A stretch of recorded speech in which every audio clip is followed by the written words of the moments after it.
Welcome back to Jobs, Money, Debt, Economic Common Sense, a new online bi-weekly video for debunking myths concerning unemployment, deficits, the national debt and our monetary system, and how we can create sustainable prosperity for the 21st century. Let the discussion commence. This season, we've discussed jobs, we've examined money, and we've explored debt. Now it's time to make some suggestions how these insights can be applied to a policy program promoting sustainable prosperity. We know that unregulated or poorly regulated capitalism is both macroeconomically unsatisfactory and environmentally unsustainable. The macro problems include unemployment, poverty, and inequality. On the environmental side, the economy has to satisfy several sustainability rules or conditions regarding things like the relation between emissions and the assimilative capacity of the environment, and the relation between renewable resource utilization and their renewal rates. And then there is the issue of exhaustible resources and the possibilities for structural and technological transformation towards soft energy and production and consumption based on renewables. For many years I've been arguing that not only are conventional policy approaches to dealing with both the macro problems and the environmental challenges unlikely to work, but even if they did, successful macro policies increase environmental problems, and successful environmental policies exacerbate the macro problems. So there is a sense in which full employment and environmental sustainability appear to be incompatible goals. What I want to suggest is that the job guarantee program can be used to promote sustainability, and combining ecological tax reform with functional finance can also assist in moving towards sustainable prosperity. First, we need to understand that the effectiveness of public sector activities, such as those in the job guarantee program, should not be evaluated according to the same efficiency criteria used in the private sector. The job guarantee is not for profit, so minimizing private costs is not the primary measure of success. Of course, these activities should be cost-effective, but they should be designed to achieve broader social, macro, and environmental goals. Private firms are compelled by competitive pressures to use cost-minimizing methods of production regardless of the environmental impact. Job guarantee activities can be designed so as to pollute less and use fewer exhaustible resources. Even if the job guarantee activities perform no explicit environmental services, an economy brought to full employment through the job guarantee would be more sustainable than if the private sector were expanded toward full employment. So that is the first way that the job guarantee can be used to promote sustainability.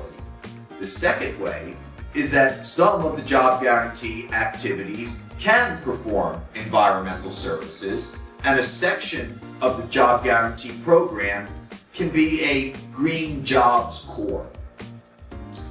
Things like community and industrial recycling, improved insulation for residential and commercial structures, carpooling, rooftop gardening and urban landscaping, solar energy applied to the public infrastructure, monitoring and enforcement, environmental education, and research support are all possibilities. These are just examples. There are so many ways that job guarantee jobs can promote sustainability. New green technologies can also be tried out in the job guarantee program, and workers can learn skills that can be applied in the economy at large. The third point about the job guarantee and sustainability is that there are numerous potential economic and environmental benefits of localism, and while the job guarantee is paid for by the federal government, it's administered and managed by local governments, NGOs, and community organizations. The next part of the policy package would be to combine functional finance with ecological tax reform. There are three important areas of agreement between these two approaches. First, both functional finance and ecological economics emphasize the distinction between money as accounting information and real resources subject to the laws of physics. Confusing these two results in some very real problems, as we saw in our discussion of the Social Security debate. The second understanding shared by the two can be summed up in the phrase, tax bads, not goods. We should tax behaviors we want to discourage and not those we want to encourage. Right now, we do the opposite.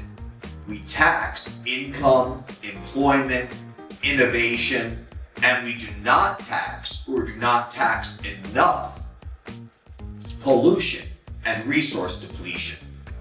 Environmental taxes include not only taxes, but things like subsidies, quotas, and so on, to reward green behaviors and punish dirty behaviors. The third common theme found in functional finance and ecological economics is that, generally speaking, in a state currency system with floating exchange rates, the nominal risk-free rate of interest should be zero, or in any case, low interest rates have many economic and ecological benefits. The job guarantee is perfectly consistent with a shorter work week, which may be an important part of sustainable prosperity. A shorter work week alone will not suffice to provide full employment or solve the other macro problems, as well as provide price stability. But a shorter work week can be instituted along with the job guarantee.